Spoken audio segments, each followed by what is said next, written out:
probably the most famous episode of the animated series, and most likely the best, certainly the one that everyone agrees must be canon. Yep. This is where it's too good to throw out. They're at the Guardian of Forever, and Spock somehow, he was going to Orion, watching Orion in its early years. Who's he, Jim? What do you mean, who's he? You know Mr. Spock. Afraid I don't, Jim.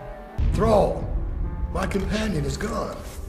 I don't know what's become of him. And apparently there was a narrow window of opportunity where he was supposed to go back in time and save himself from dying as a child. And so because the timeline was changed, he comes back and he doesn't exist. And so it's interesting because on one hand, it's a nice mystery as you slowly figure out what happened. But on the other hand, it's very contrived. It's like, okay, in the original timeline, Spock went back to save himself, posing as his own cousin.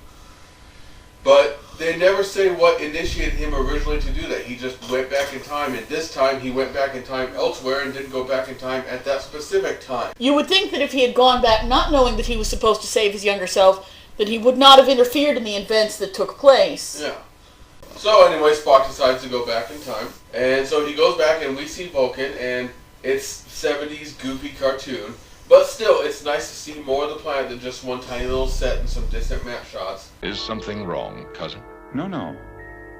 It was only that it seemed I know you.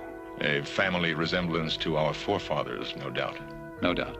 We get Mark Leonard back as Sarek, which is always nice. Mm-hmm. Majel Berry's playing his mother instead of Amanda Wyatt because, Jane Wyatt. And we have a horrible, horrible cavalcade of child actors. Oh, take a listen. Oh. Earther, barbarian, emotional Earther. You're a tyrant, Spock. You could never be a true Vulcan. That is not true. Your father brought shame to Vulcan. He married a human. Oh, they did it. They invented a kid more annoying than Jake Lloyd. I didn't think it was possible. Ow.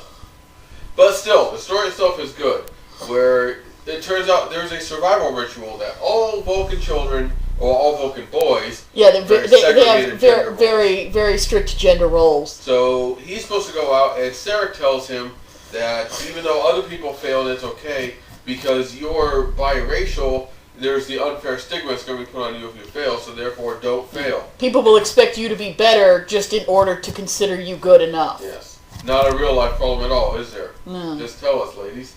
And of course, Sarek is so helpful in telling him this. You will not disappoint me. Not if your heart and spirit are Vulcan. Thanks, Dad. And so, shockingly, Spock goes out on his own, figuring he'll sort of do a practice run on this survival, see if he can do it. This is where he originally died, but this time Spock / Selleck, the old Spock that we know, comes along and saves him.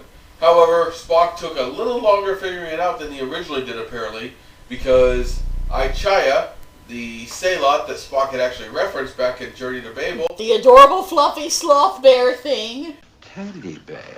Not precisely, Doctor. On Vulcan, the teddy bears are alive, and they have 6-inch fangs. He gives himself mortally wounded from the animal that nearly kills Spock. And what's interesting is Spock has to go and make the dangerous journey, and he proves himself. But what's interesting is the original timeline, because they put Ichaya down, because Ichaya she can stay alive for a while, but she'll be in agony, or she can be put down quickly and painlessly.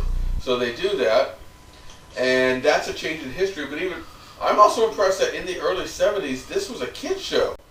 Well, now, in fairness, this is every Newbery Medal book ever for children.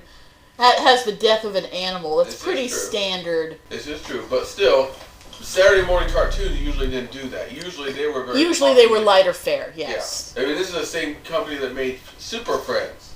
So, although I wouldn't mind seeing like the Wonder Dog put down. Found the dog. Oh God! I quit. So yeah, Spock comes and restores everything, except for he actually remembers that Ichaya had survived, so... Well, I don't think Ichaya was very long for this world one way or another, to be honest. I mean, and he was probably not integral to this old timeline, and half-toothless, yeah. Only now things have changed, and now Spock will end up going back in time and, destroying Vulcan, and letting Nero destroy Vulcan, all because he didn't have Ichaya to fall back on. Yeah. So things will change now.